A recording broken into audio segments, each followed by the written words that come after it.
Good morning. How's everyone doing? All right. It's been a good show for everyone. I can say for myself, it's been a really, really great show. I love seeing the enthusiasm from everyone. My name is Taylor Brown. I'm the lead program manager for all of our server container technologies. Translated, that means Windows Server containers and Hyper-V containers. Mike Coleman, I'm a technology evangelist at Docker. All right. So why are we here today? Well, hopefully, the clicker will work. We think containers are cool. We heard about them in keynotes. We heard about them throughout the week. We've been reading stuff about them for a while. Many of you, I recognize, caught the earlier session on kind of the what, why, and how of containers. Today, we're going to talk, or this morning, about do a Docker overview. That's this session. And then a little later this afternoon, we'll take a step on how do we get started with containers. And we'll hear from Tycho to kind of kick that session off on how they actually moved their app into containers, and then some tangible steps on how to do that. And then Friday morning, there's a session from the Visual Studio team, and they're going to talk about some of the tools that they're building into Visual Studio to help make containerizing an application easier, right? So great kind of session arc here. The real goal out of all of this is that when you leave Atlanta, you can go back home and get your first app in a container, right? If we can get to that point, then I feel like we've been successful, and ultimately that's going to lead you to being successful as well.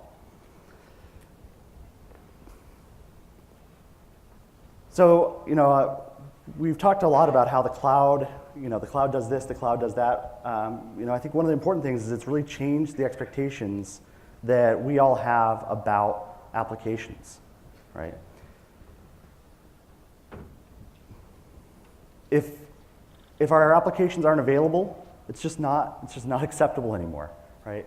Like, if I go to a website, I expect it to work 100% of the time. It's like no downtime is ever really acceptable anymore. You try to go watch a movie from Netflix. If it doesn't work, it's like, what the hell? What's going on? Why is this not working, right?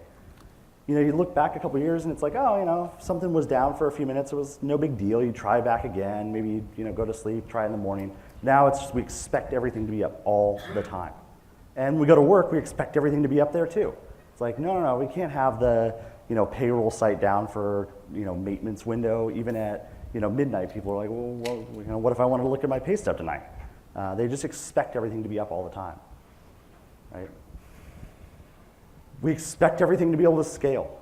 Like come out with a new product announcement, and we expect that website to be able to handle however much traffic it gets.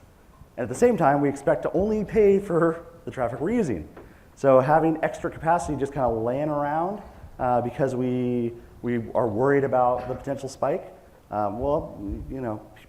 there's some CTO and sitting in the room going, no, like we're not going to pay for that anymore, right? We can't afford to just have extra stuff sitting around. We've got to be able to scale on demand, up and down. And then lastly, agility has become really, really important.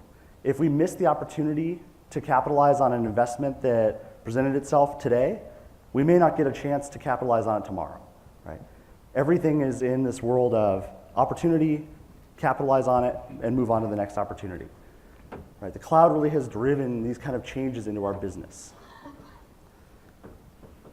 And so with that kind of frame in mind, I'm going to turn it over to Mike and talk a little bit more about how Docker is helping us with these initiatives. All right, Taylor, thanks. So who am I? Let's start real briefly about who I am and how I got here and kind of the perspective I bring to this problem. I'm a technology evangelist at Docker, which means I write white papers, I build reference architectures, and I do a lot of speaking at conferences about Docker.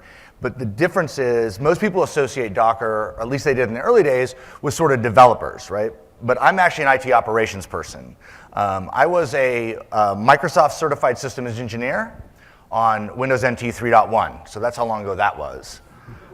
But even better than that, I was a certified Banyan engineer. I love that. I love that. People always, there was like 8 of us we thought it was better than Novell NDS, but I guess we were wrong. Anyway, so I did that, and I worked for some Fortune 100 companies as an architect and sysadmin. And then I moved into product management and product marketing. I spent time sort of in reverse order. At Microsoft for 6 years, I was an IT pro, product manager for Windows. So I shipped Windows 2000, Windows XP. So if you've ever loaded Windows XP and you read the text that said Windows XP will make your life better and wash your car, I actually wrote that text. That's my second claim to fame at Microsoft. I have another claim to fame that you will only see if things go wrong. And then I went to VMware, so I spent 6 years in virtualization, right? So I come from this virtualization mindset. Then I went to Puppet Labs, where I got into open source and config management, and that brought me to Docker. And Docker is interesting for me because it sort of takes all of those three areas of my background and brings them together.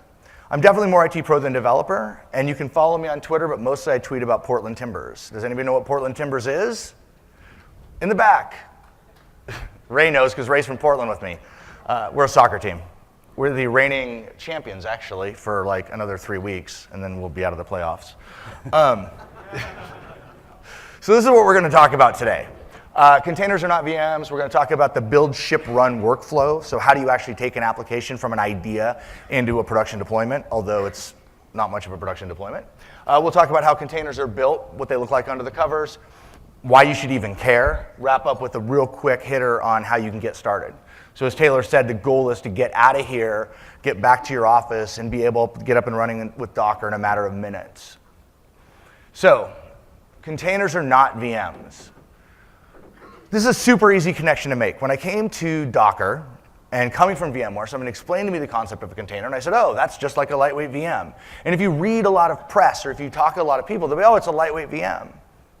Absolutely not a lightweight VM. It's an easy connection to make, because both offer isolation and both do a lot of similar functionality, but they do it in a very, very different way, and they do it with very, very different benefits. Right? I hear a lot of people, oh, you're going to destroy the virtual machine. It's like, no, we're not. Like, that's not the goal at all, at least not from my perspective. So let's talk about the differences. Virtual machines are houses, right? So I use this analogy for people who come from a virtualization background or are familiar with VMs to kind of set a framework. A house is fully self-contained. It has its own heating, its own plumbing, its own air conditioning. Right? It's got a front door that locks, so it's got some security, some isolation, right? But if I need another house, I build a full house, right? And I build my own heating, plumbing, and air conditioning. Like a virtual machine, it's a full copy of the operating system. It has a dedicated virtual CPU, a dedicated kernel for the workloads running in that VM. The other thing about houses is they only get so small, right? Houses, like my first house was 2-bedroom, 1 bath, a living room, and a kitchen/dining room. It was 800 square feet. I paid $33,000 for it. Again, that's how long ago I bought a house. So if you contrast that to containers, they're apartments in an apartment building. An apartment building has shared infrastructure. All the apartments share heating, cooling, air conditioning. An apartment has a doorman that helps you figure out where somebody might live or take delivery of a package and sort of facilitate the orchestration of those apartments, right? Containers sit inside of the apartment building. Now, the apartment building I would refer to as the Docker host. A Docker host is any server, physical or virtual, cloud or data center, that runs the Docker engine. The Docker engine is the doorman. All the Docker engine does is start and stop containers and list out containers and help you build containers. It doesn't sit in the middle of the work you're trying to do and the underlying CPU, right? So the instruction doesn't go through a hypervisor. All a container is a process or service running on that server that's been isolated. So like an apartment, it's isolated. It has a front door. Right? You can't just walk into somebody's apartment. So you got full isolation in there, and you're sharing the kernel. So every container running on a given host shares that underlying kernel. There's a couple of really key benefits of that, and there's some things to be aware of. One of the benefits is instantiation time, because we're not booting up a full operating system, right? So a VM takes anywhere from 3 minutes to 20 minutes, maybe depending on what it's doing to boot up. So a container can boot up in a couple of seconds, right? I've actually seen them boot up in about 3/8 of a second. Because we're not booting an operating system. We're just saying, start this process. And we'll see more of that as we get through here. But to be aware, because they share a kernel, you can't mix workloads. So on any given Docker host, it's either a Linux Docker host or it's a Windows Docker host. And that's, so people say, well, so I can't run my Windows workloads on Linux? No, if you want to do that, that's virtualization, right? If you want to be able to share on one hardware platform or one mixed OS workloads, that's virtualization. That's what that's there for. There's a lot of other reasons too. So shared resources, shared kernel, fast instantiation times, a little bit lighter weight. Depending on what you're doing, you can get container sizes down into a couple megabytes. And we've got customers that have got containers that are gigabytes in size, right? So there's a full range there that you can go through.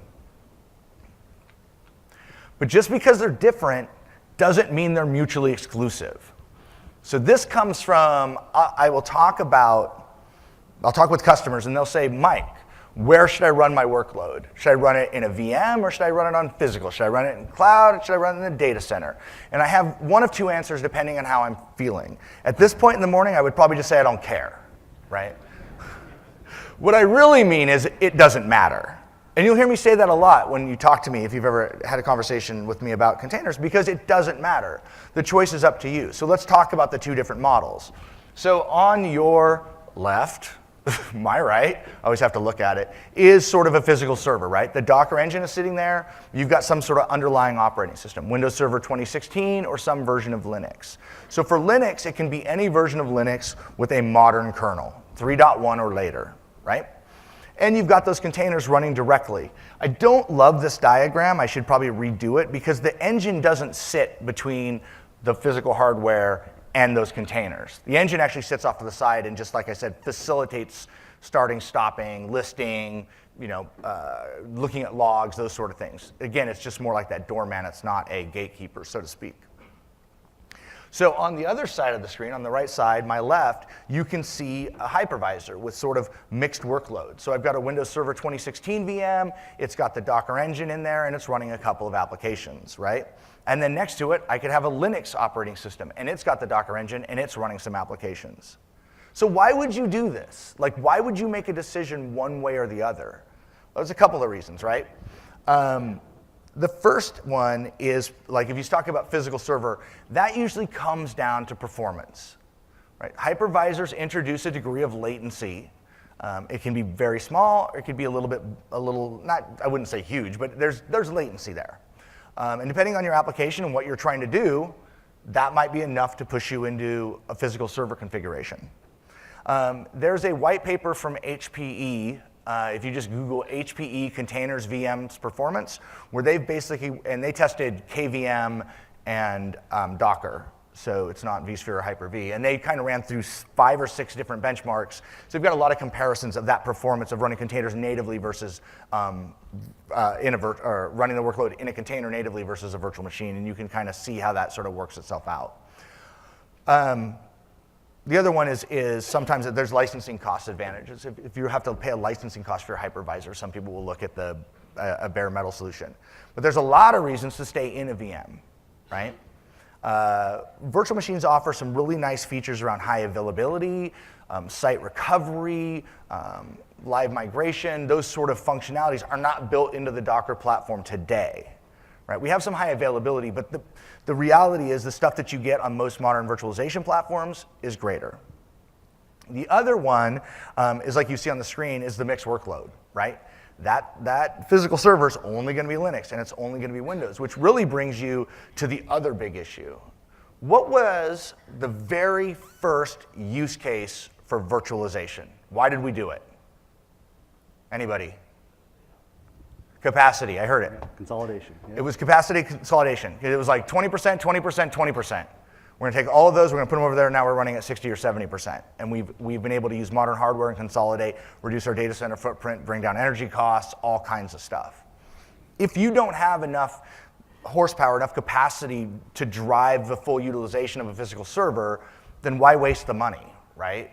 Put it in a VM and consolidate those workloads and mix them up.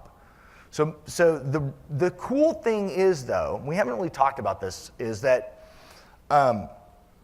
because of what containers bring you, and that is basically what I will call ultimate portability. And I don't like to be hyperbolic, but really they are ultimately portable. You can move a workload from a physical server, unmodified, and put it in a VM. You can move it from the cloud into the data center or back again. Once a container, because I didn't really talk about what a container has in it. So the container actually has everything your application needs to run. It has your OS definition. It has your libraries, your binaries. If it's an interpreted language, it has the interpreter in there. If it's a compiled language, it has the executable code. All that stuff is right there. It's in that container, isolated away. So I can move that, right? If I have a Docker engine, I can run that container. So I'm sitting there and it's on a physical server and I decide I want to move it into a VM, no problem. It's in the data center, I want to move it in the cloud, no problem. Vice versa, no problem. So that's sort of, if you come out of here with the relationship between VMs and containers and what you take away is that the choice is yours, then that's the point of the slide. And I mean, the other part that I'll mention is for a lot of us, we're running in the cloud anyway. So we're running in hopefully Azure, often AWS, GCU, whatever that is. Well, if you're in that environment, you're in a VM, right? That is what it is, and that's fine. In fact, when we look at where containers are running, it's like 90% plus are, from the data that we can look at, are running inside of a VM. Why? Because they're running in the cloud. Yep. Well, and most data centers are virtualized today anyway to a very high degree. So let's talk about what we announced this week, right? So our background is Linux, and I'll talk quite a bit about Linux containers. We'll talk about Azure and a bunch of stuff, but let's go back to Windows Server containers today. So for the last 2 years, matter of fact, I joined Docker in July of last year, so about 15 months ago. I started on Docker on a Monday, and on Thursday I was in Redmond sitting in a meeting with Microsoft. So as long as I've been here, we've been working very closely with Microsoft and Taylor and our engineering teams to make sure that we could run containers the right way on Windows Server 2016. So the kernel has been engineered to handle the abstractions of a container, right? How do you isolate that? How do you use the user namespaces, and how do you do process isolation and all of these things? And like I said, that's been going on almost as long as Docker has been a company focused on containers, right? We've been a company focused on containers for a little over 3 years, and for a little over 2 years, we've been working with Redmond, literally on a daily basis to get this stuff up and running. Microsoft has become a huge contributor in open source. They are actually a Docker maintainer, and we didn't just make them a maintainer, right?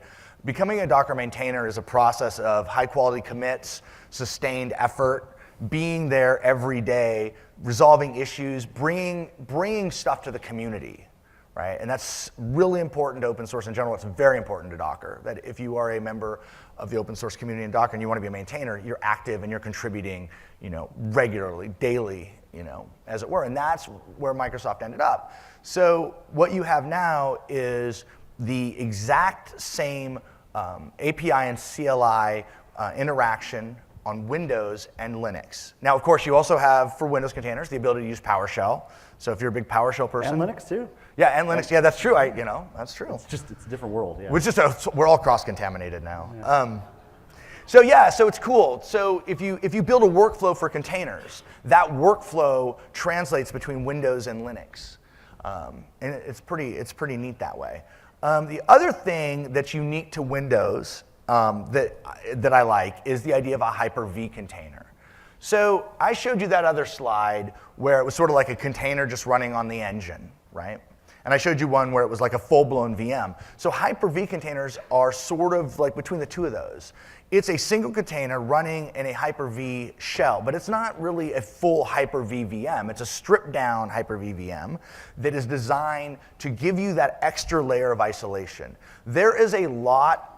There are companies out there that have sort of policies that say, look, I am not going to share a kernel, right? There are certain sensitive operations, there are certain sensitive data that regardless of what you tell me, I am not going to share that kernel. Yeah. There's laws. PCI compliance. It's like this, thou shalt have a hardware line. Okay, fine. Like, here, check.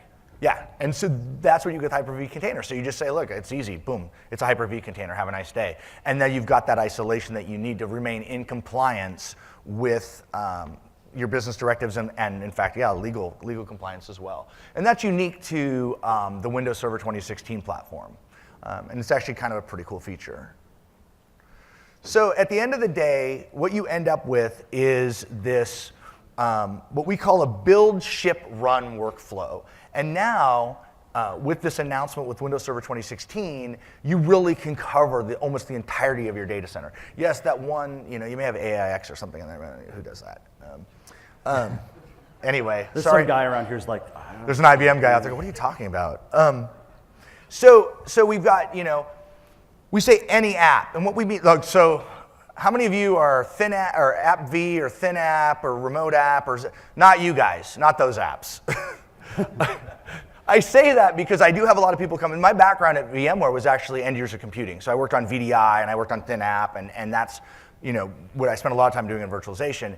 And while it sounds similar, one of the limitations, I guess not really limitations, it's just the architecture of Windows containers, is they don't present the Windows UI.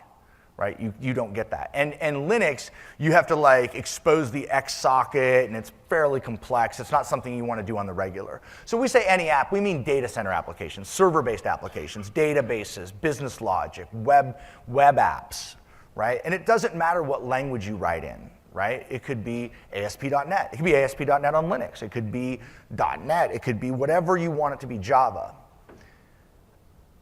This is really powerful. And I'll spend a little bit of time talking about this now because this is really powerful. How many of you are developers in the audience?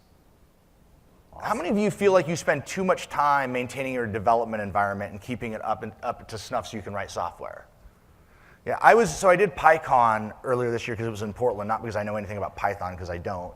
I mean, I do a little bit, but and I had a couple people come to me and say they spend like 50% of their time maintaining their development environment so they can run.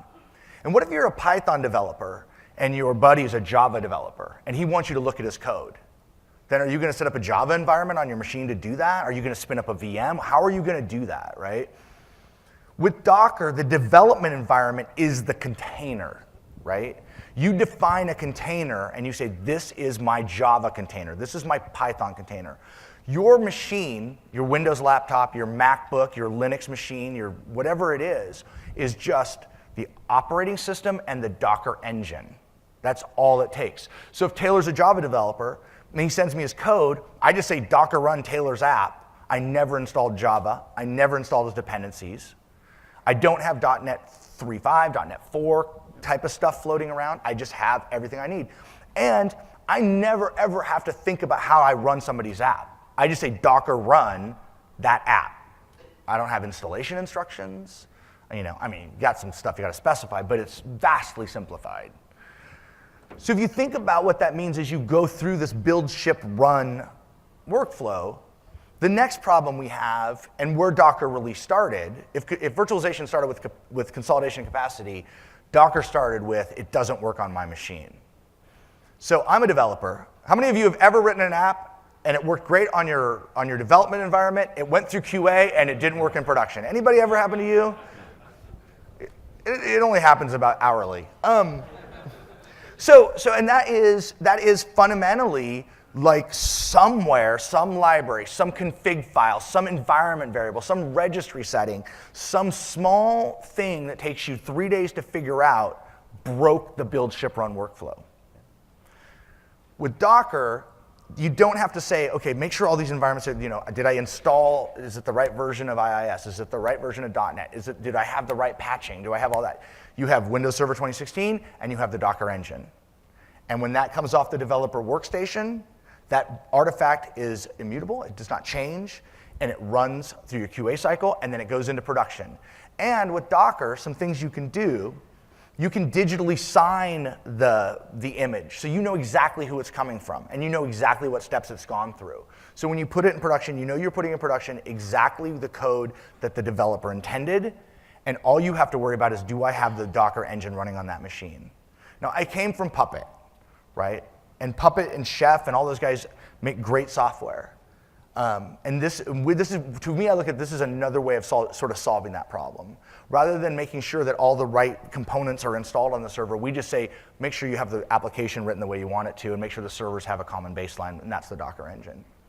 Yeah, and I think another really valuable point on that, you look at this container image, and unlike a VHD where it's like, okay, fine, I can crack it open, and there's some stuff in there, but it's impossible for me to figure out, like, how did that go from the ISO or the original VHD to the state it's in now, right? I can't diff it. I can't really figure it out.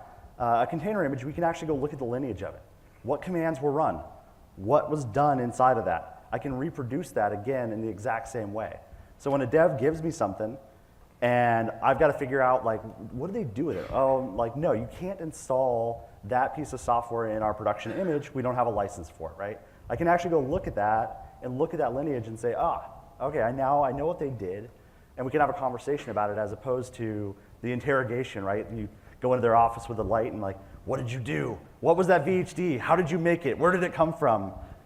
Like it just changes that conversation around completely. Yeah, and I talked about that to a lot of folks in the booth this week, was this idea of like, how many of you have those great run books that you've written up with every single detail? How many of you have ever run one extra command when you built the server that maybe you didn't document, right? I mean, or you're going to rebuild it. If you lose the golden image, how do you get back? So we have something called a Docker file, right? And Docker files can be versioned along with your code. And between the Docker file and the container, you know exactly what happened. You can go, for developers out there, you can go from a git push and trace everything back to the container and know exactly what changed.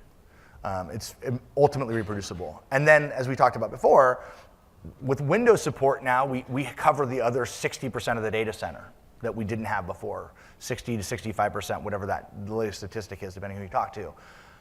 And we do that across a myriad of platforms. So I've done two trade shows this year where two companies have stood on stage and said, we were in the cloud and we wanted to move back to the data center.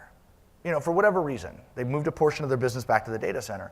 One company took about 2 years to do that, 2 to 3 years to do that. They weren't on container technology. Another company had containerized their application and they did it in a month because they just had to roll it back. And it was probably a month to rack the servers and get them all installed and configured, and then they could move the containers over. To Taylor's example that he was talking about, one of my favorite questions to people is, I'll walk up to you and I'll say, hey, how many VMs do you have? And you go, I have 1,000 VMs. And I say, well, I'm your new CIO and I love the cloud. I want you to take those 1,000, I'm going to do vSphere VMs because it's a better example because there's good portability between actually Windows Server and Azure. So we'll say, take those 1,000 vSphere VMs and move them into Azure this weekend. And you say, the job market is hot right now, don't bother me, I'm logging into DICE. Because that's a really hard problem to solve, right? And one of the coolest things about Docker for me is I have never gotten a complex system architecture 100% right the first time. I just haven't. Maybe you have. But when you make that decision and you realize you have to recover from it, containers make that super easy. Oh, I put it on physical. It should have been in virtual. I put it on the cloud. I should have had it in the data center. Put it in the data center. Want to put it in the cloud. I don't care. It doesn't matter. You can recover from those decisions very easily. I shouldn't say recover. You can modify your decision very easily. So from the developer's workstation to operations, the same artifact's super easy. So build, ship, and run. So some vocabulary. We've talked a little bit about this, but let's level set a little bit. Docker image. An image is the basis for a container, right? So a Docker image is a set of layers, and we'll talk a little bit more about that in the next section, that comprise an application. And you start with an image by specifying an OS definition. So in Linux, I might say from Alpine, add Python, install all my requirements for my software, copy over my source code, expose a port, and when it starts up, run my application in Python. For Windows, it might be from Windows Server Core, use this PowerShell command to install Node, use this PowerShell command to install IIS, copy in my application code, expose a port, and when it starts up, run this Node app, start IIS, whatever it is. It's everything. right? So if you have an IIS application, it is the IIS binaries, and it is the ASP.NET code that you use to run your website, and it's anything else you need in there, right? It's everything you need. There's literally nothing needs to be on that server besides the Docker engine. So the image is basically this read-only artifact that a developer produces that represents the application. When you instantiate an image, you do that via the Docker run command, you get a container, right? And that's all that is to it. So that's an application that is running. So from an image, you get a container. We've talked a lot about the Docker engine, creates and ships and runs Docker containers. You can deploy it physical, virtual, all that stuff. And then one thing we haven't talked about is a registry service. A registry service is a special server on which Docker images live, right? You just throw them up there, right? We have a free one out on the internet called Docker Hub. You can go to hub.docker.com, create a free account, and you can store your images up there. If you want to pay us a little bit of money, you can have private repositories where it's locked down. It's just like, think of it like GitHub for images, right? Then we have one that you can run inside your corporate domain, in your VPC, in your private cloud, in your data center, whatever it is, and that's Docker Trusted Registry. Docker's Trusted Registry is a commercial product. Everything else I've talked to up to this point is either open source or free. Trusted Registry is part of a product called Docker Data Center, and that's how we make money. People go, how do you make money? We make money with Docker Data Center, support, a bunch of other things. So with those things in mind, some basic Docker commands. So you're going to see me run a demo, and you're going to see me type most of these commands. Docker pull nginx. Get me the nginx image from the Docker Hub. Go out to Docker Hub, put the nginx image on my local environment. Docker images. Show me all the images I've got on my machine. Docker run. Start a container. This one, it says Docker run -d. Run my container in the background in detached mode. My container runs on port 5000, and I want it to communicate to the outside world through port 5000 on the Docker host. That's what P5000 does. Give the container a name, catweb. This one is on Docker Hub, but it's in my repository. So my repository on Docker Hub is Mike G. Coleman, right? And I'm saying give me the latest version. The colon after catweb is the version. So you can version all of your containers. Docker PS shows me all the running containers. Docker stop catweb, stop the container. Docker RM catweb, remove the container. Docker RMI, remove the image, right? And then Docker build is a command to take a Docker file, which I'm going to show you what a Docker file is, and create a new image. So a new image is created through a Docker file. There is another way to do it. I'm not even going to talk about it because you should never do it.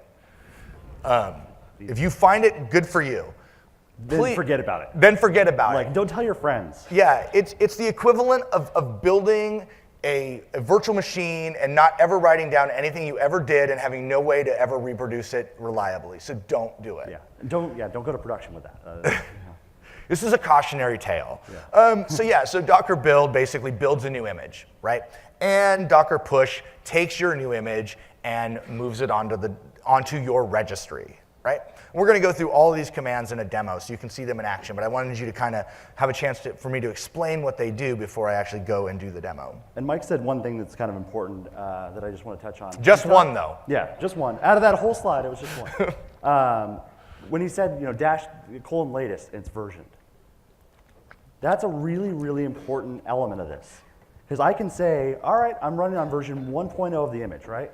Everything's working great, whatever. Someone wants to tweak some logo or whatever it is, right? So they give me version 1.1. And I try to run it in production, and for whatever reason, like things don't go well. Like something else changed, whatever it is. Flipping back to version 1 is just as simple as saying, nope, move the pointer back. Make latest 1.0, and we're back to the way we were yesterday. We're back to the way we were right before I pushed that new version up, right? I can just go back in time. Now, when someone gives me the fix for it and it's 1.2, I can go, all right, great, like Docker run version 1.2. Hey, they fixed it. Now we move forward with our life, right? It's that easy to kind of move back and forward with versions. Yeah, and we have functionality in Docker in something called swarm mode that even you just deploy a service and you say Docker service upgrade, it'll push that new version out for you. It'll roll it out slowly. You can back it out if there's a problem, right? So it's sort of like a blue-green upgrade, if you're familiar with that term. So how do we get an image? Docker files. So we both have sort of mentioned Docker files and what they are. This is where it starts. This is the fundamental building block for your image. And I have a Linux example, and then I have a Windows example. Anybody in the room a Python developer? Do you inherently know what that's doing when you read it? Yeah, because those commands that you see up there are the exact same commands you would issue from the command line to get a Python application up and running. The very first one says from Alpine Latest. That just says use Alpine Linux as the base definition. I didn't really talk about this, but I could have my Docker engine running on Red Hat or Ubuntu or CentOS or Slack or whatever, but I can make my running container thinks it's running on something else. So in my case, I could deploy, and so you don't have to match distros. Right? The distros can be completely different. So in this case, I'm saying, I don't care what you think you're running on, what you're running on is Alpine. So when you log into that machine, you'll look like it's Alpine Linux. And then I'm telling it, use the package manager APK to install Python and pip. Pip is the package manager for Python. And then we're going to upgrade pip to make sure it's the latest version. And so you literally, if you were at your machine, you would be like apk add -update pypip. And then what we're saying is take the requirements.txt and copy the requirements.txt from the directory in which the Docker file is running into the container at this location, right? User source at. Then pip install those requirements. So take that requirements file in the container. So all these commands are running in a container that will ultimately become our engine. Install my requirements. Copy over my source code, my index.html. This is a Flask-based web app in Python that runs on port. What port does it run on? 5000, because it's there on line 19. Expose 5000 tells the container that it has to open up port 5000 for communication. And then it says when the container starts, run Python and pass it this source code, or pass it the application code. In the Windows example, very, very similar, right? And this is, again, if you have mixed workloads and you're working in both environments, they are very, very similar. So you don't have to kind of retrain your brain on how this stuff works. In this case, we're saying, hey, let's use Microsoft's Windows Server core image.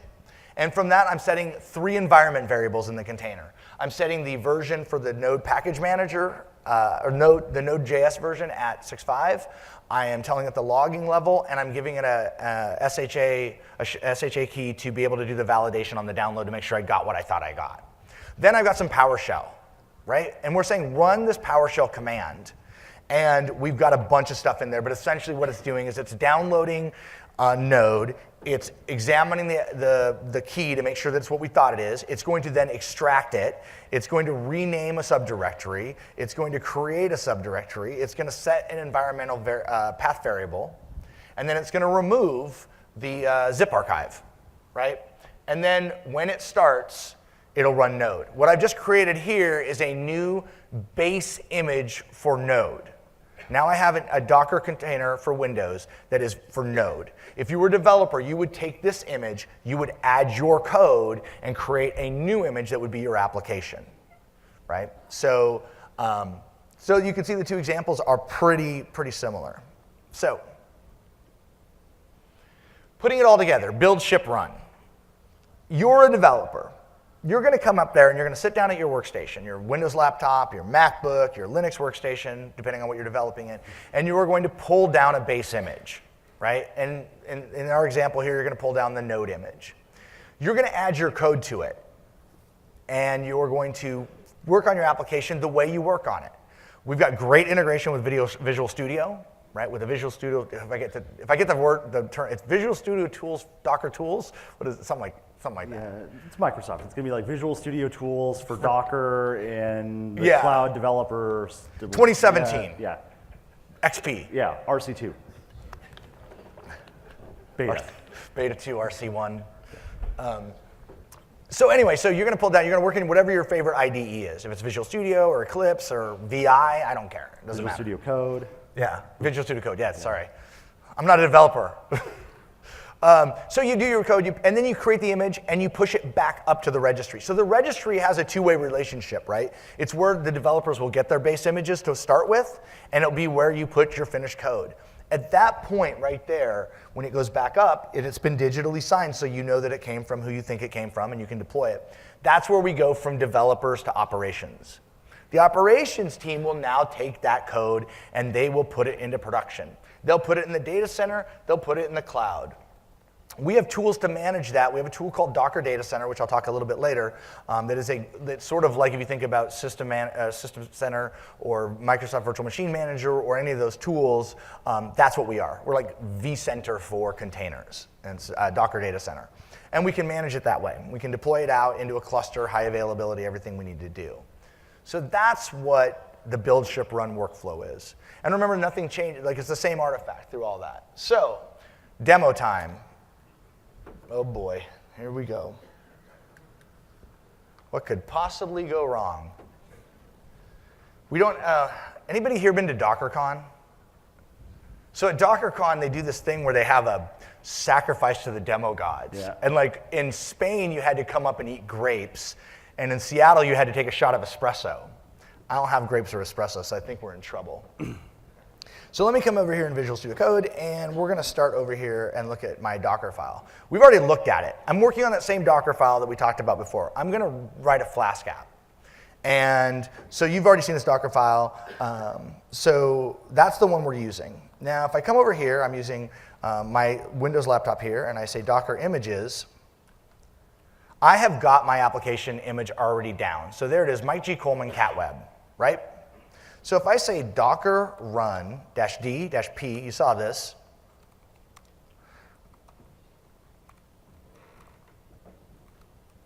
I'm very stoked. I actually have Mike G. Coleman everywhere. Twitter, Facebook, GitHub, Docker Hub. I never have to worry about what my username is. Don't hack me. Yeah, I use the same password everywhere. It's password 123. So we hit enter here, and we're fired off the container, right? So see how fast that came up? That's how fast we instantiate of my application. So if I come over here to Internet Explorer, and I go over to localhost 5000, you can see my app. What? I'm going to be getting some Snapchat money pretty soon. So it shows a random cat GIF every time you refresh it. So what if I wanted to update my application? Well, I'm not a developer, but I can code a little bit of HTML. So if I come over here to the index.html file, and oh, by the way, I've never actually done this, so let's see if it works. So we're going to make it Taylor's totally random cat GIF of the day, and we're going to save this off. And then we're going to come back over here. And remember, just real quick, I'm going to back up here real fast. Remember in the Docker file, we copy that index.html into the container right here. So that's the code change I made. So if you're a developer, that would be a real change, right? You'd be doing your development and working on it. I'm kind of just monkeying around. So I'm going to come back over here, and I'm going to do a couple of things. I'm going to do a Docker, don't ever do this, -f to E145. If I was being disciplined, I would have stopped the container, then removed it. Here I just told it remove it and force it. So I'm going to do a Docker build -t Mike G. Coleman cat web, and I'm going to version it with an intuitive version name of Taylor, and I'm going to hit pound. And so that's basically telling Docker, hey, build me a new version of the cat web application based on the current Docker file. And it's pretty fast because the only thing it really needed to do was copy over that new index.html file, right? So that's why it built so quickly. So if I clear the screen here and I go back to my history and I run this again, but I give it the right version, I'm running Taylor, and I hit enter, wait for my container to start up, boom. So let's come back over here, and we do a refresh. So I just made a code change. Okay, cool. So that's the build, right? Now we're going to do the ship. So we come over here, and we just say Docker push, Mike G. Coleman, cat web, Taylor. And we're pushing that version of my code up to, oh no, this is going to be problematic. Do you remember your password? Yeah, I do actually. I can't remember my user ID though.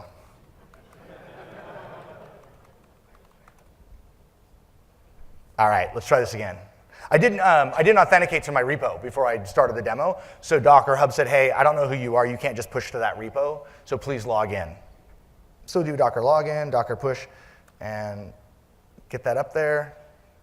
So this will take a couple of seconds, pushing it up there to finish up. So we talked about layers, and we'll talk about them more in the next session, but you can see all of those hashes.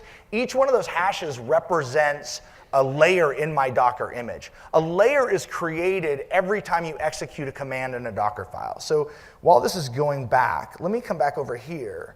And this is a good example. This PowerShell, that's why it's so amalgamated. That's why it's not one command on every line. Because one command on every line would be a new layer in your Docker file, or in your Docker image. So every command here sets a layer. Layers add complexity to the image, and they can slow it down because you have to traverse the file system to work through the layers, and we'll talk about that in the next session a little bit. But that's why you'll see these Docker files with these incredibly long concatenated commands. Yeah, and we've got actually a really good doc for Windows that talks about when you're building a Windows image using Docker files, how do you optimize that Docker file in order to keep the image size as small as possible while still maintaining the flexibility. And one of the cool things is, if you take a base image, let's say you've got an image and your base image, your node image is 100 megabytes. That image is read-only and shared across all instances on your registry, as well as when it's running on your server. So you could be running that 100 megabytes 1,000 times, but it only exists on the system one time. So it really optimizes your storage. So, okay, let's go here. So now we're going to do the ship part. So I am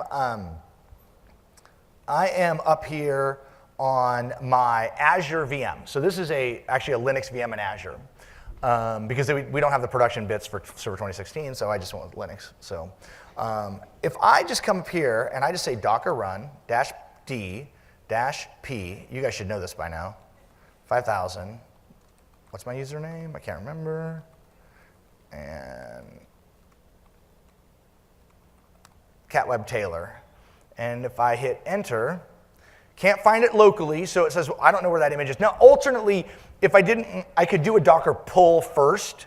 I could say Docker pull that image, or I can just say Docker run. If the image is not there, it'll pull it for me. So it went out to the registry, Docker Hub, pulled the image and instantiated it. So now if I come over here, and I go to HTTP, HTTP : oh boy, this is gonna be fun. Let's see if it works. I have just taken a workload that I wrote on my Windows desktop and moved it into a Linux VM on Azure in about 30 seconds without touching anything. I didn't have to do anything. So, and it wasn't smoke. I swear to you, it was that image. I didn't just pick Taylor. I picked Taylor literally on the spot. There's somebody out there going, nah, man, he had that pre-staged. That's not real. I know you're out there. Anyway, there's all my Docker images. You can see the latest version here. Taylor was built 34 minutes ago. Anyway, so all right, that's the demo. All right, here it is. I'll show it to you anyway. Even though the demo worked, I'll show you the other thing. This, ladies and gentlemen, is me and Bill Gates in an earthquake. Well, we have seen some amazing video today as the earthquake hit. Here comes Eric Slocum with that story. That's me. Look at that hair. That's Bill Gates. That's an earthquake. Microsoft conference. Bill Gates is actually up on stage. This is some of the more violent shaking that was actually caught on tape. You can see the confusion and the... So we're on stage, just like Taylor and I are right now. Bill's over here, I'm over there. I'm like, I'm gonna plug the camera into Windows XP and it's gonna be the coolest thing you've ever seen. And then this earthquake happens. And I'm standing there and I'm looking at one of the world's richest men. And he's just standing there like nothing is happening because he's calm, cool, and collected. And I'm being calm, cool, and collected till a light canister crashes onto the stage, at which point I literally run off the stage. Bill's standing there and he goes, and he just walks off. So I get back to my office And like everybody's like, what's up, Running Man? You just left the CEO on stage. Like, well, I wasn't gonna grab him. He has his own like handlers. Anyway. So next to Chris Capicella blue screening Windows 95, this might be the other biggest demo crash ever in Microsoft history. All right, back to the slides. I don't have anything nearly that fun to show you after this. It's all downhill from here. So container architecture. So we talked about this a little bit. This is a picture that shows it kind of like literally one of the world's worst graphics ever. But basically what you've got is every container, as we said before, it's kind of representing what we saw in that Docker file, is a layer. So if you look at the blue one, that literally was like from Debian, APK add Emacs, APK add Apache, and run the container. So I've created a Debian container with Emacs and Apache on it. What differentiates an image from a container is a read-write layer on top of it. Let me tell you the dirty little secret about containers. They don't save anything. When you power down or kill that container, that rewritable container layer goes away. We'll talk about how you solve that problem in the future, but they basically are totally non-persistent. So the Docker file system, and Taylor can chime in a little bit on how Windows implemented this. I can talk about it from the Linux side, but we use different file system drivers depending on your operating system. So we use AUFS on Ubuntu, and we use Device Mapper on Red Hat. And those basically take together those layers, and they layer them on top of each other. And so we have this sort of bottoms-up approach. So if you start with a base image that has, or a base layer that has a var lib directory, and you modify that in a subsequent step by, say, adding it, like making var lib logs, that will exist in a higher level layer. And the topmost layer wins, right? The most recent layer wins. So each branch in that tree, each layer is a Docker image. So if you're using AUFS on Linux, you can literally go into the varlib Docker directory, and you can start looking at all of these layers. They're just subdirectories. In Device Mapper, they're blocks, so it's a little bit, you can't really do that. But it allows you to basically take an image and build it from the ground up with exactly what you need. It doesn't have to have any more than you want in it. And then, like I said, when we start the container, we add a writable layer. So you want to add anything about Windows containers? You know, Windows is actually done pretty similarly. We use a file system filter driver, which you ignore the way that it's implemented for the sake of this, but it's the same kind of thing. There's a layer, and we just layer things on top of it, and then we use basically junction points or pointers to construct what looks like a real file system out of that. So if you go into C:program data, Docker, Windows filter, layers, graph, some directory in there, there's like a whole bunch of folders that are the hashes, the SHA hashes of the images, or of the layers, and inside of that is the files. Yeah. So again, basically the exact same sort of architecture. This is how we can share those. That's why you only have one Windows Server Core layer for everything, because it's shared that way and it gets layered in. So copy on write is what actually creates the container. Copy on write is that idea of creating that rewritable layer. As soon as a change is written to the file system, we're going to add that layer, and we're going to bubble that change up into that layer.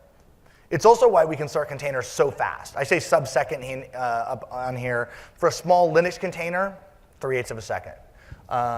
And new containers literally take about a mega space because there's no difference. If you had a bunch of containers that were all just like sort of a read-only website, like they just read content, there was no writes, they would never grow in size, and they would 1,000 of them would take just a little bit more than one of them. Like I said, it looks like it's a copy, but it looks like it's unique to every container, but really we're just linking back. So those junction points or the symbolic links or whatever it is. And we talk about, if someone writes a change to the file system, not really someone, if a process writes a change to the file system, a copy of that file or directory is copied up the stack. Remember, the very top layer wins. So that's how containers are put together. They're just an amalgamation of blocks or subdirectories that we glue together to look like a true file system inside the container. But that's where a lot of the efficiencies come in both performance and storage utilization.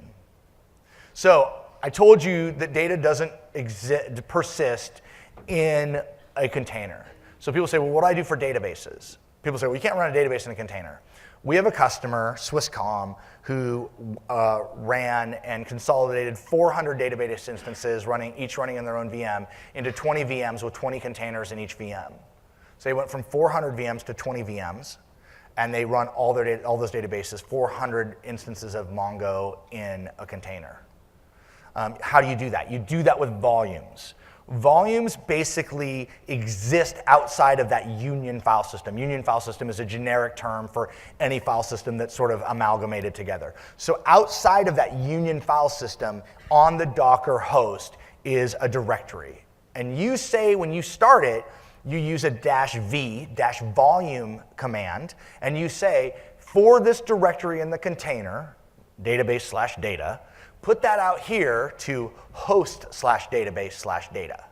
And that allows those writes to exit the container and remain on persistent storage. If the container goes away, you start up another container, you can attach it back to that same data, right? And so it gets a little more complex than that, but that's the basic gist. You can actually do some other very cool things with that. I didn't do it in this demo, but you saw me go out and edit and code and rebuild, edit my index.html and reload it and do another build.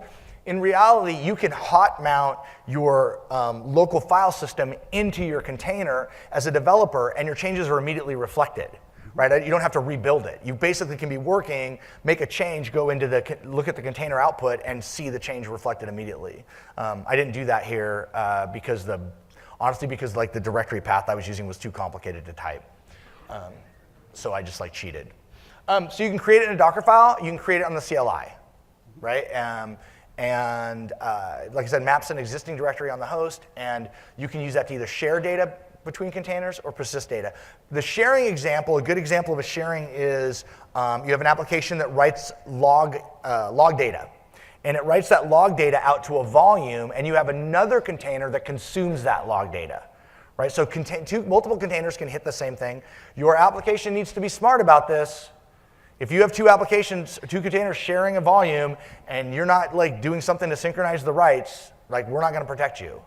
In the case of Windows, if container 1 opens that file for write access, and container 2 comes along and it's like, hey, I want to write to that, nope, we will invalid handle, nope, you're not going to get to write to that file, right? Because that's just the Windows semantics. It's just like if I open a file on a network share and then I go home for the day, and then I get called like an hour later, like, dude, you kind of locked the whatever thing we're working on, and it's like, yeah, okay, back to the office I go to log in and close that file, right? So you do have to be a little careful with it. The other point I'll make about this, though, is there's an artifact of doing this that's really, really, really powerful. You now know exactly what data is important for the application, right? Yeah, absolutely. Like the files that got mapped out, the directory that got mapped out, that's what you have to back up. You don't have to back up the whole container image anymore. You now know that those are the only files that matter in the world, because you went through the process of separating the state. Yeah, and that's super powerful. The other part of this is someone will say to me, well, is it NFS? Is it Ceph? Is it? Guess what? I don't care. It doesn't matter. It's whatever the host sees. Yeah. In the case of Windows, we care a little bit for now. We can't mount a volume on an SMB share. Okay, fair enough. That's a V1 limitation that we have. So it has to be local to the host. Local meaning it can be an iSCSI volume. It can be a SAN volume. It can be a local disk. It could be a USB key. It could be a floppy disk if you happen to have one. I apologize. But like, as long as it's local to that machine, we can mount it. Yeah, and so, again, flexibility. So, all right, so we told you, and I kind of given you some of the why, but let's like recap that. Customers come to us, by the way, here's the requisite marketing slide. Customers come to us and they say, we want to do a myriad of different things that are very strategic. And we did a survey, and four of the most important things are application modernization, DevOps transformation, and cloud strategy. Docker makes all of those things easier, right? Containers make all of those things easier. And I think I don't have to really go into it because we've talked about, I will talk about one. Actually, I'll save it because I have a slide on it. So customers who adopt Docker containers are releasing software 13 times faster. We've had customers who would ship once a year. They containerize their applications. They ship multiple times a day, hundreds of times a month, thousands of times a year. It takes 65% less time to onboard a developer. You can walk in, I can hand you a laptop with Docker for Mac on it. I can say, there's the Docker file. You can immediately run that application. There's no download this library, download this, download. You just immediately can go to work. We talked about the portability.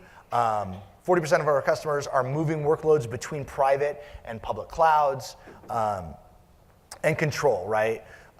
You have a higher degree of control, and that drives down costs. It just makes it easier to do your job. So one of the things, so when I came to Docker, like I said, about 15 months ago, it was just like you did not say containers and followed up with microservices, right? It was like containers were only for microservices, and that's actually not true. We have a large percentage of our customers that are doing legacy applications, lift and shift. They want that portability, right? They want to be able to easily move an application between environments. So they say, I'm going to put it in a container. Even if I'm going to run it in a VM, I'm still going to run it in a container because I want to be able to move it. Some customers will take those applications and they will move them into the data center or into a container as a monolith, and they will start breaking it apart. And they will say, all right, well, I'm going to take out the auth system and put the auth system in a container of its own. And they will transform a legacy application into microservices, right? And some people basically just say, all right, I'm deploying microservices. And they start with containers, they start with microservices from there. So one of the things that we have up on the PowerShell gallery is a tool called Image to Docker. And what Image to Docker does is it takes a virtualized workload and it inspects it and looks at it and sort of figures out what it is and helps you move that existing workload into a container. So this is a lift and shift enabler. It allows you to take a Hyper-V VM and get that workload containerized more rapidly. So you can go up in the PowerShell gallery and find it. I'm kind of going pretty quick because I definitely want to leave time for questions. Docker Data Center, come by our booth. We're on aisle 700. So if you go to the far right end of the Microsoft booth and sort of just turn the corner, we're right there under the 700 sign. We can show you Docker Data Center. But it is a web-based application for managing Docker containers. It's comprised of something called Universal Control Plane, which is actually the management front end, Docker Trusted Registry, which is that registry, as well as commercially supported Docker Engine. Right? So we are open source, but if you want support for your Docker Engine, Microsoft offers that on Windows Server 2016. We help them with the level 3 support. We offer it with Linux. You can also get support from partners like IBM and HPE. Right? And so a whole bunch of things here that you can do, but there's a security networking, creating volumes, listing it out, checking out utilization. Today, this is Linux only. By the end of the year, we're going to have a beta for Windows environments, right? So we will have the ability to manage Windows clusters as well. So the use case. I was actually going to talk about a little bit of a DevOps case, and basically, we talked about the reduction in complexity and time. If you have a VM and you have to scale test your web front end, and you want to scale test it to 1,000 instances, and it takes you 7 minutes to boot up that VM, and let's say you can boot 10 VMs simultaneously, so you need to do 100 separate boot instances. That's 700 minutes. That's roughly 12 hours just to instantiate the environment to scale test. In Docker, with some containers, you could do that in a matter of minutes, right? They start up in less than a second. Let's say they start up in 7 seconds, or they said 7 seconds to start up. It's still a 60-time reduction in the amount of time it takes to stand up that environment for QA. And oh, by the way, forget about the fact that you no longer have to have build servers in your QA pipeline that are specific to a Java or a .NET or whatever. They're just Docker hosts. And those jobs can be run on any server in your farm now. And those machines don't have to have complex configurations on them. So we're going to be faster. So you can literally have a workflow where a developer pushes to GitHub. And when that push happens, it reaches out to something like Jenkins, right, for instance. And Jenkins, which is a automated QA test tool, Jenkins will go out to Docker Hub, your registry hub or whatever. It'll pull down the image. It'll execute your tests for you on a Jenkins worker machine that's configured with the Docker engine, and then it can push that out to production for you. Fully automated, super simple, one artifact, much quicker with much less overhead to do it. So how do I get started? I wanted to leave 10 minutes for questions, so I'm going to do this section in about 30 seconds. Probably not. Super easy though, right? Like if you want to do it on Linux, create a Linux VM or get a Linux laptop and you literally run curl-ssl https getdocker.com and pipe that to shell. If you want to do experimental builds, do experimental.docker.com. If you want to do beta builds, do test.docker.com. If you don't want to pipe to shell, or if you want to see exactly what's happening, check the docs out. It will tell you exactly how to install it. It's about 5 commands. Literally takes about 3 minutes to install Docker on Linux. Docker for Mac and Docker for Windows. The easiest way to get started on Docker, bar none. Yep. It is the easiest way. And to me, the better of the two, and I use a MacBook every day, is Docker for Windows. If you are a Windows user, that is awesome. You basically download it, you install it, and what we do is we create a VM or VMs on your machine that run Linux or Windows Pro or Windows, and you basically then use the local command interface, the local shell, to execute against that VM running on that machine. So in Windows 10, Pro, Enterprise, and Education, I guess it's Education, you can run Hyper-V on that. And you need the anniversary edition for Windows 10, because we actually use Hyper-V containers on Windows 10. So we actually make that little VM completely transparent for the Windows containers. So, and the reason I said that Docker for Windows is cooler is that in Docker for Windows, you can actually switch between Linux and Windows. So you can develop for both platforms on a Windows machine, and you literally just go into the bottom right-hand corner, you say, switch to Windows, switch to Linux, and you can develop on both. On the MacBook side, you're only doing Linux development. The cool thing, as we mentioned before, full API and CLI compatibility across the entire spectrum. And the integration with Hyper-V, the integration with Xhive on the MacBook makes this super fast, super efficient. You can share the local file system. Literally, go download it. If you download this today, you can download it in 2 minutes and be up and running. You can run your first container in less than 5 minutes. So before this session's out. Yeah, we got to go. Yeah, it's going to be quick. Azure, private beta, we have something called Docker for Azure, which allows you to stand up Docker clusters easily on Azure. You can scale them up and down, and we integrate it with the underlying platform, so it takes care of things like load balancers and whatnot. And then Windows Server 2016, it's one bullet, because it's that simple, right? It's install-docker. Yeah, so right now there's still a few additional steps. Next week, we're going to turn that on to, it'll literally just be install-docker. And it'll take care of all of the setup for you. I don't know. Reboot, and you're up and running. Yeah, I don't know how it could be any easier. I guess, yeah. So there you go. So what do you do? What do you do? Walk, jog, run. Go and get a Docker environment today. Go install Docker for Windows, Docker for Mac, whatever it is. And then type this. Well, if it's on Linux, you type docker run hello-world. On Windows, type docker run Microsoft / Windows Server Core dir c:\\. We actually have a Hello World example. Do you? Okay. Yeah, we built our little Hello World as well. So I think it's Microsoft Hello World. Microsoft / Hello World. Yeah, and it's so, in the documentation. Yeah, and you have one in your first container, right? Nginx, Hello World. You can even run my cat web program if you're on Linux. Then jog, pick a well-documented use case. So for me, I used WordPress and Jenkins. There are 1,000 blogs.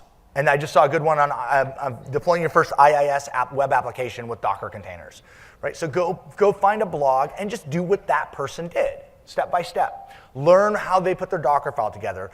Maybe they use Docker Compose, which is a way to orchestrate multi-container applications. Play with that, get real familiar and really understand what they did, then go do your own. Pick some application that you think is cool or not, build your own Docker file, and try Compose and maybe even Swarm mode, which is clustering of Docker machines.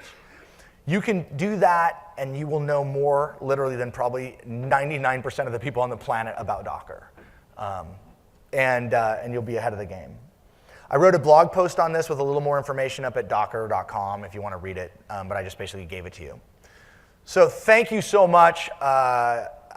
Really, the turnout here is overwhelming. The support of the Docker project from our community, if those of you who've been part of that, thank you so much for that.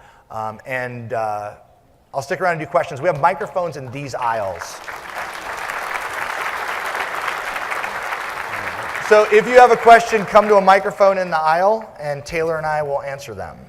And the one thing I will also note, I forgot to say this at the beginning, the slides are already available.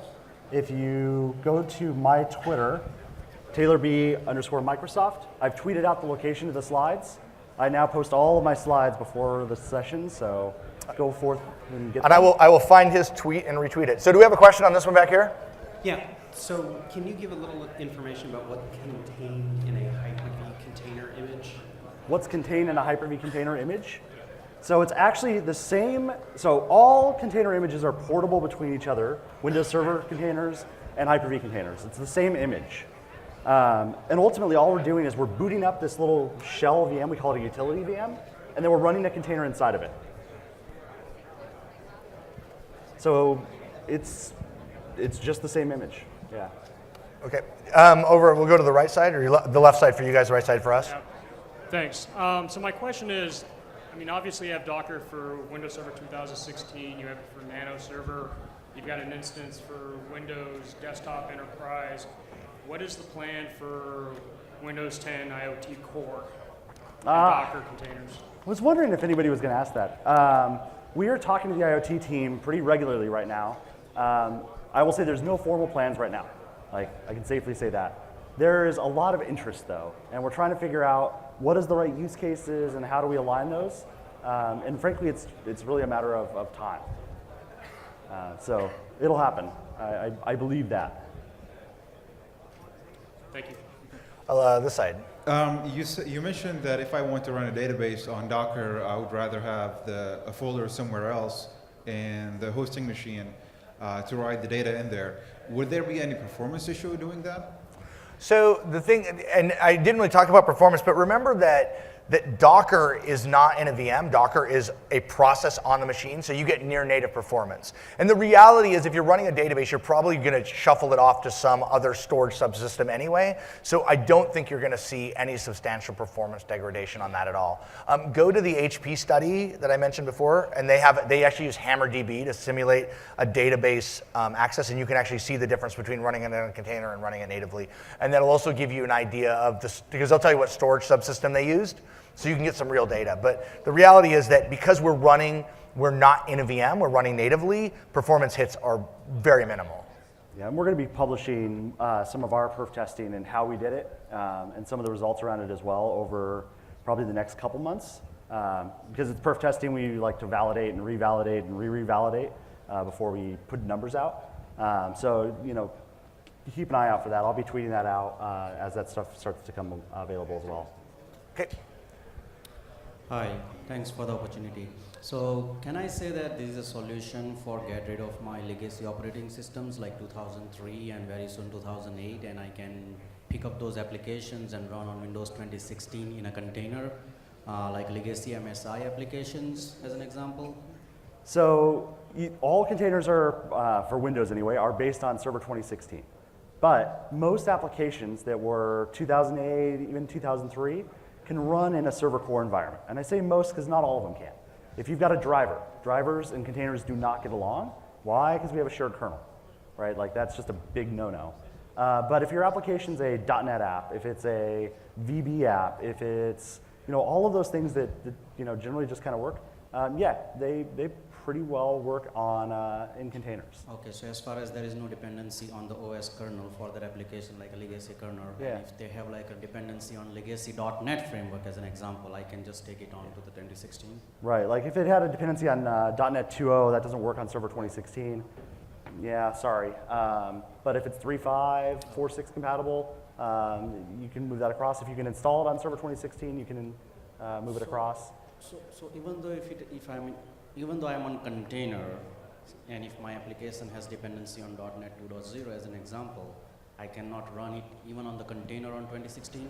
Yeah, because I have to double check. I don't think .NET 2.0 will install on Server 2016. And I could be wrong. I'm running in a container actually. As But you explained, the- everything you do in the container file, right? Right, but so remember what we said though, right? The container is based on the kernel of the operating system. So unlike a virtualized environment, you're essentially running on that version of the machine. And so in the Windows sense, it's a Server 2016 environment.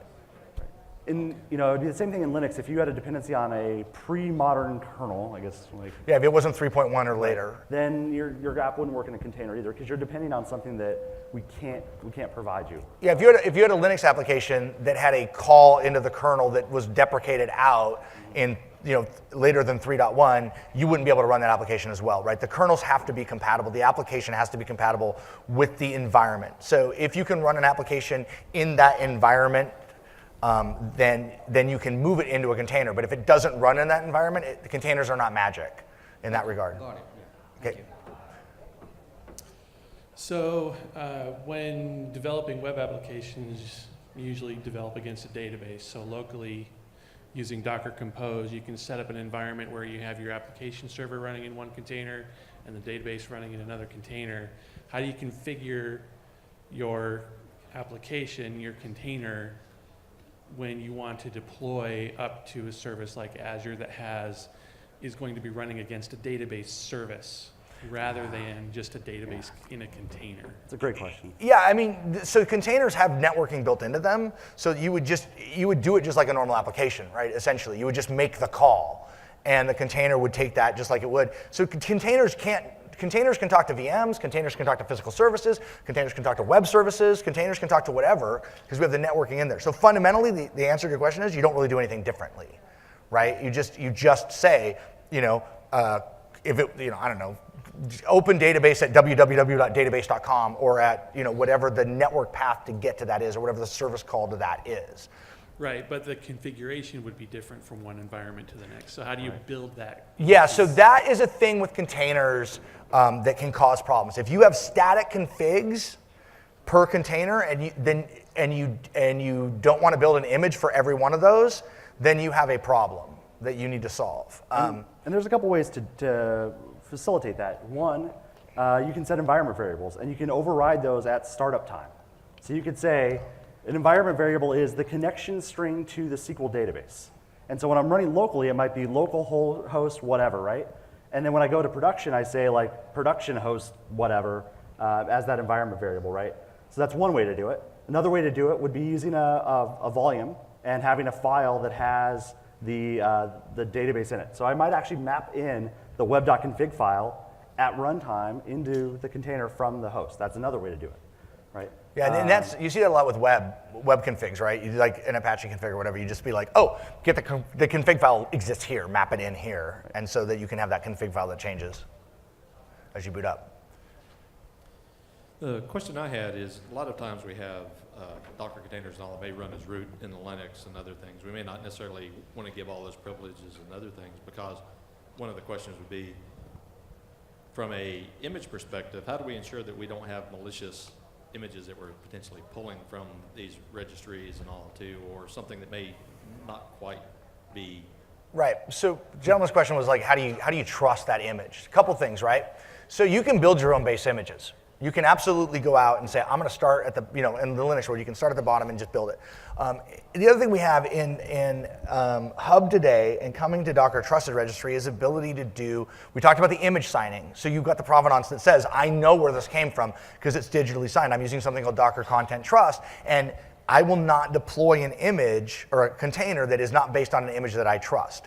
The other thing that we have is something called Docker security scanning. And Docker security scanning goes and says, I'm constantly out there looking at the layers. And I'm comparing those layers and what's in them to a number of CVE databases, common vulnerabilities and exploits. And if we see something, we can let you know and be like, hey, that layer has heartbleed or nosebleed or earache or whatever the latest one is.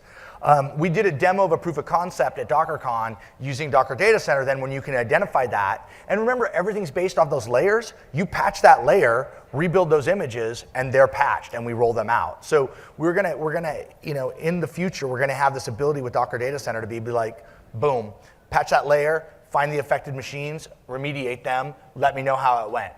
But so through Docker Content Trust and security scanning, that's how we protect you and make sure that you're running what you think you are running and it came from who you think it came from. And once it is running, how do we make sure that it is in a state that you want it to be in and that you're aware of any vulnerabilities you have? And we layered one more part on that for Windows. When you pull an image, every image, unless you disable it, we run Defender on it before we actually allow that image to be fully extracted. So you got one more kind of layer of trust on top of it. And then, of course, all the binary scanning and file hashes and signatures apply to it as well. So I know we're running a little over time, so if we get kicked off stage, don't worry, we'll be around to answer questions. We'll hang out. And then, yeah, we both have booths, of course. We both have booths that you can come talk to us too. I mean, I'm going to my booth after this, but. So it's a little bit of a two-parter around the. I'm sorry, it's one question per person. Well. All right, now we're being kicked out. Okay. All right. Thank you so much. Come by the Docker booth. I got t-shirts I got to give away before the end of the day today, so come by and get one.